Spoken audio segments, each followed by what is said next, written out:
KKR অধিনায়ক হওয়া নিয়ে মুখ খুললেন রিঙ্কু সিং, জানিয়ে দিলেন বড় কথা।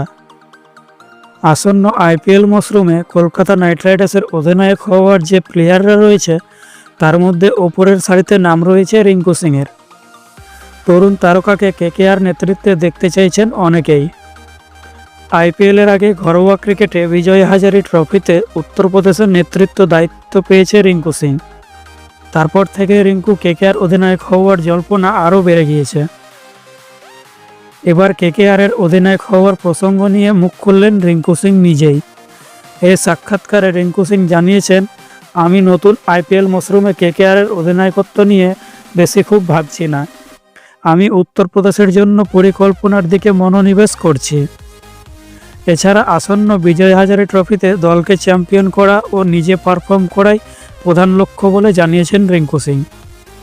উত্তরপ্রদেশের ক্রিকেট অ্যাসোসিয়েশনও ভবিষ্যতের কথা ভেবে ভুবনেশ্বর কুমারকে সরিয়ে রিঙ্কু সিংকে অধিনায়ক করেছে।